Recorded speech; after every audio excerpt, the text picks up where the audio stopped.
Welcome to another episode of the Pennock Knockdown, a podcast where we unpack key tactics and strategies for marketers.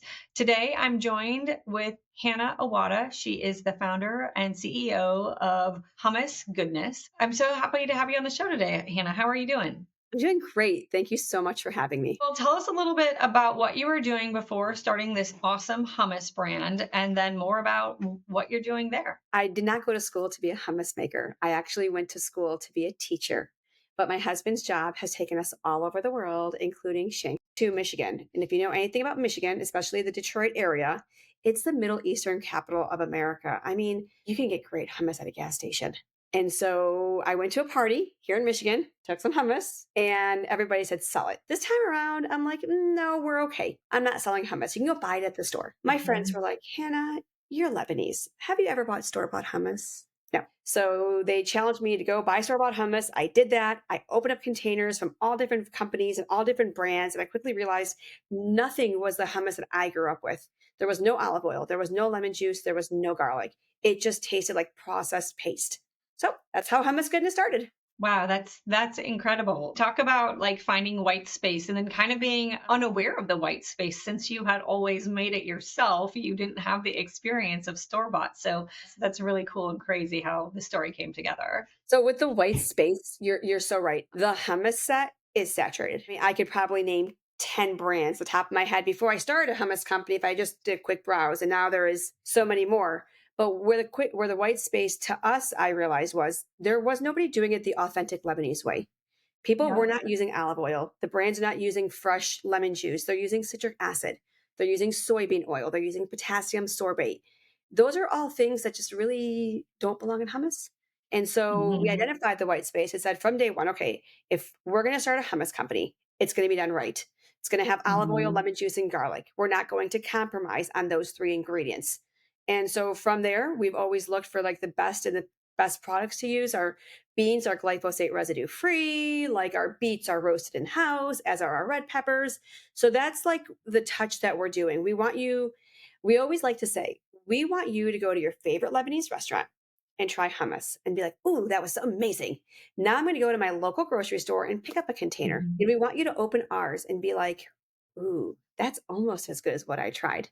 Look, nothing's going to beat the hummus that you get at a grocery store that the cute little lady in the back made for you that morning. So Right. we want to be the best alternative to that. I love it. And assume you've encountered some roadblocks with like investors or people who are just like, hey, cut the quality a little bit in terms of this, that, or the other, which is usually profitability. How are you handling that?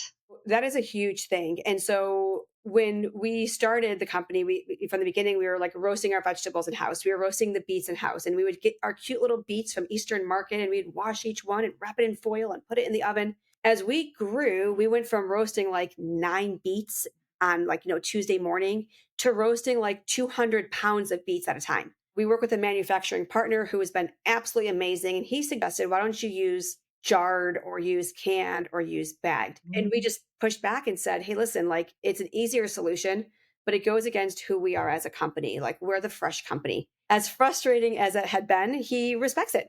And I think that that's the Mhm. difference, is that we like to work with people who love and value what we're doing.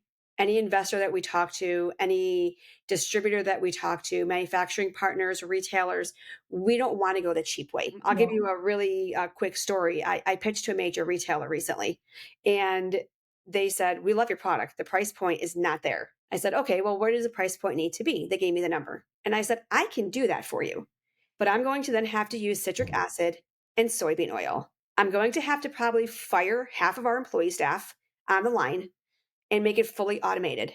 But that goes against who we are as a brand. Like we're hummus made by humans. We're Mhm. hummus made fresh. And the retailer totally respected that mentality, and has said to me, keep working on it, keep working on your number, and try to come back a little bit better for the next round. That's what we go by. We try to find the partners who love what we're doing. So it wasn't a hard no, but it was like not quite yet. And also, No. I I think that level of like Respect. We work mainly with beauty within CPG is our main demographic as an agency, and oftentimes the brands are like, I'm going to go to Sephora and ask them what my packaging should look like, and I'm going to go to Sephora and ask them what ingredients I can cut to make this more affordable. And I really appreciate a founder like yourself saying like, we are made by humans. That's our thing. We are made with quality ingredients. I can give you the cheap version, but it goes totally against everything we stand for. So Yeah. let's not do that. Let's not. And I think having that mentality from like day one and not looking for ways to cut corners, because we don't cut corners, we don't spend wastefully. So we're very Hmm. cognizant of every dollar we're spending because, the cost of ingredients are expensive. The cost of a quality product is expensive. We don't go on lavish trips and we share hotel rooms and we find other ways to cut corners that doesn't impact the quality of the product, especially on the shelf. I love it. Well, let's get into, I'd love to kind of hear a little bit about your distribution and how you're getting your brand Hummus Goodness out there so that everyday consumers like myself are going to hear it and see it more often. We work with a lot of distributors. We're very Midwest focused right now. So we're really focused on your Ohio, your Michigan, your Indiana, your Minnesota, Wisconsin area, Illinois, and starting to move slowly westward into the Hmm. Rockies. And we've Hmm. been very strategic about that. I think something I was taught by a competitor actually, who was very kind and gave me lots of wisdom, was grow in your backyard. Like grow in your backyard first and then grow out from there. And that's kind of what we've done. We just happened to apply to Natural Grocers on their forum, on their website. They accepted the product and they brought us in. So that's been really fun. It's allowed us having, we have two major banners that we work with today: Meyer Supercenters and Natural Hmm. Grocers. And we have full distribution at both retailers. Having those two, your real powerhouse in the Midwest and a really great powerhouse in the Colorado area and into the Hmm. West, has brought customers to us. Like customers are looking for better for you, healthier for you products. They're Google searching hummus no citric acid, hummus no seed oils.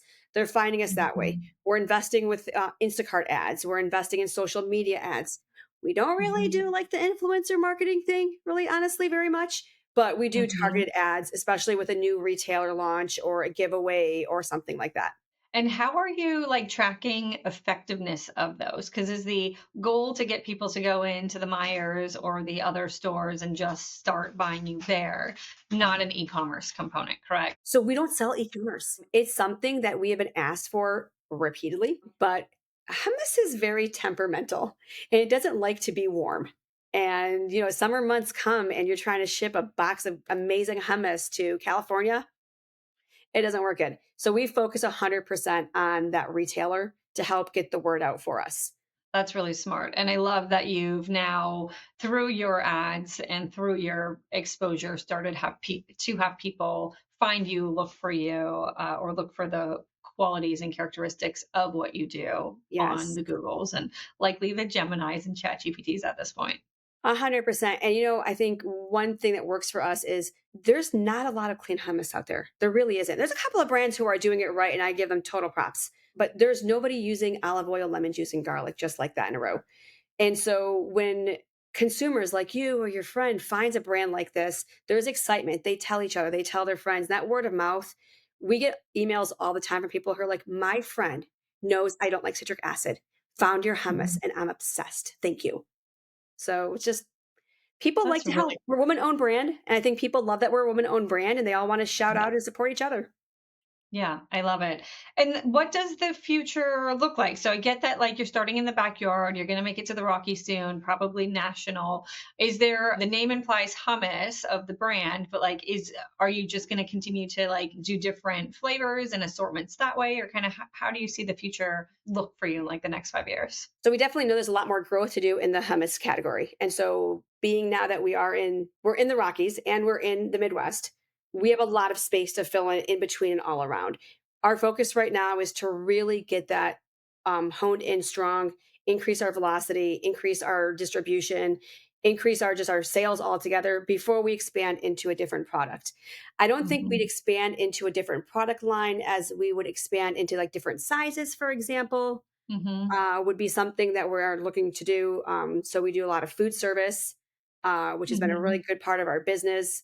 And I recommend any brand who has a product that can be sold into food service to Yeah. really look into it. It is a great avenue, lower margins, but great avenue to get your business out there. Will we do other products? We kind of pigeonholed ourselves with the name Hummus Goodness. We put hummus Hmm. first, as we like Hmm. to say. And so technically the word hummus means chickpea. So Hmm. technically we could do anything chickpea related and maybe we will. Hmm. That opens the door some, but I do agree that the different sizes, probably different flavors, Oh and yeah. some seasonal something or other could be really good. You kind of said that you haven't done much in the affiliate or in the UGC influencer space. Any particular reason why you haven't done that too heavily yet? We are not e-commerce. So it is very hard for us to track the effectiveness of an influencer. And so to pay an influencer 1,500, 2,000, $3,000 for a brand like ours just doesn't make sense to us. I would rather do a ad in a Meyer newspaper, or I would rather spend the money on a promotion where I can get customers. For us, the influencer marketing doesn't work as well because we don't have e-commerce. If we had e-commerce, I would be all over it, like no holds barred. Yeah, I mean, I think the reality with influencers, and I don't think they would shame me for saying something like this, is like the effectiveness, even for e-commerce, it's more of an awareness play, right? So, like, Yeah, even the influencers who get a percentage of commission, like, they're typically still needing to charge a pretty hefty upfront fee if they're yeah, big influencers because they know the commission is not where they're going to make their money. So, understand your point of view. And then I think, like, the reality of like how influencers are stacking up right now is it's really the educational kind of like corners of creators, if you will, that would work best for you. So in my mind, I would think like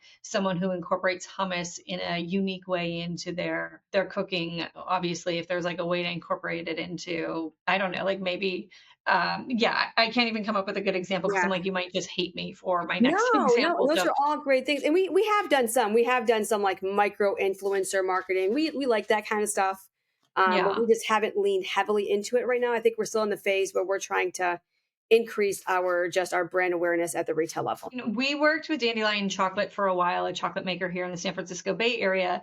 And what we were helping them do is find chocolate, like mixologists who were making cocktails with chocolate, find like bakers who wanted to use bits, of the chocolate in their baking. So it wasn't just like take home this amazing bar or this amazing cake already, but like how do you incorporate it into something where that person already has an audience about the thing that's tangentially related. Yes. So I think there are lots of fun ways you could continue to explore that. That's a little bit more corner than just like, does this person have like 30,000 followers? Yes or no? Do they eat food?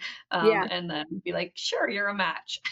Exactly. So we're still like trying to figure out exactly how it works, but right now we're focused more on like I said, retailer promotions, Instacart ads, some social media Yeah, ads. Yeah. seems like a really smart A direction to chance. go. There's a good possibility that as we continue to grow and scale our business, that we will rely on influencer marketing. So we're not closing that door on that. It's not for us right now. Yeah, yeah. I think Instacart is probably the hero I would hang my hat on in your position. Awesome. Well, tell me a little bit about like what we talked about potential for your brand in the future. What are you thinking from like getting the word out and any maybe like different tactics by which you can get consumers in the Rockies or in the Midwest to get exposure to you? Are there any like other tactics beyond the ads you're running already that you're excited to try in the future? I think just like a lot of like at the retail level, like promotions and things like this. We also rely a lot on we do demos. The great thing is everybody knows what hummus is, and so people know what it is, and they love it when they try ours. And it's the sales are amazing that way. So that's right now that's what we focus on is just really like the Instacart ads, the store promotions, the tasting samples. We do a lot of giveaways online so people can try the hummus. We send out coupons to people so that they can go into the store and purchase it as well. And it helps us both out. I think we're still learning, to be very honest with you. I mean, we're an emerging brand. There's a lot to figure out, and we are still learning and listening to people like you and everybody in between on what really drives sales. If you were to rewind, how long has Hummus Goodness been around for? 6 years. 6 years. If you were to go back 7 6 7 years ago when you were starting to formulate and ideate and bring this thing to life, what advice would you give yourself? I would definitely say be patient. I could be tremendously impatient. And so I would just say to be patient. It is a process. Something I've learned Mhm. over these 6 years is we sell hummus, which goes in the deli cooler in the hummus section of a store. A Mhm. retailer is not going to take us and put us on an end cap. They're not going to put us in front of the register. And so things take time. There's a process. There's only so much space. So I would definitely tell myself to remember to always be patient, even when you want to be impatient. Would be my biggest thing. That's a good piece of advice because I do believe everyone trying to grow something is dealing with that. What do you have, like, any tricks to remind yourself to stay patient when you're like, "Oh, why isn't this happening yet?" I think I do. I think I do. My father had multiple sclerosis, and he couldn't walk, he couldn't move his hand. He was unable to move from his neck pretty much down. He could move his head, but he went to work every day, and he started two really big companies and passed them on to my brothers. And I always remind myself, if my dad could do it with no hands and no legs, I can do it with two hands and two legs. I just have to be Mhm. patient because he was very patient. He was always relying on somebody to help him to do something. But just Mhm. because he couldn't do it, it didn't stop him. He still did whatever he wanted to do. It just took patience. And that's what I remind myself, just be patient. That's really powerful. I like that that's a good story to have for you and something to have witnessed and grown up with, and just a good reminder that we can turn a lot of obstacles into something meaningful for the people A around hundred us. percent. I mean, I'll tell you a funny story. We're going to a big show this weekend, and our backdrop isn't going to arrive in time. Even though I paid for overnight express, it's not going to arrive in time. I think other brands, some people would be like, it's over, blah, blah, blah. I'm going to have to use an old backdrop and it's not going to look like I wanted to. But we are like, no, that's not going to hold us back. We're going to figure out a solution. And so we Mhm. figured out a solution. We printed boards, we tied them together. It looks kind of cute. And we're just going Mhm. to go for the rustic look and just lean into Yeah, it. Like, what are you going to do? yeah. That's the business.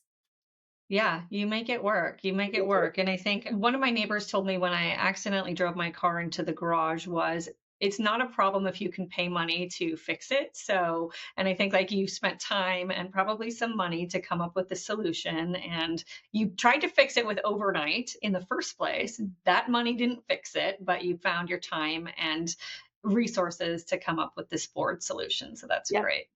I'm I'll let sure you it's know going to how it look goes. amazing. Yeah, yeah. Hannah, I think that kind of wraps the questions we have for you today. If people want to find you, remind us again the grocers you're in and the locations you're in, and then where they can check you out online. You can find us here in the Midwest. You can find us at Lunds and Byerly, Meyer, Fresh Time, Woodman's. You got Heinen's, Jungle Gyms, Dorothy Lane. And then when it goes to the West Side, you can find us at Natural Grocers. And we love for you to follow us. Our Instagram handle is Hummus Goodness. Hummus Goodness. Yeah, Well, Hannah, it's been such a pleasure to have you on the show today. So excited for what you're creating. And I can't wait till you make it to the West Coast or I go home to Minnesota to visit my family and give it a try when I'm there. absolutely. Looking forward to it. That's world domination is kind of our goal here. So Love it. It'll happen. All right. Well, thank you so much for thank you. tuning in. Thank you.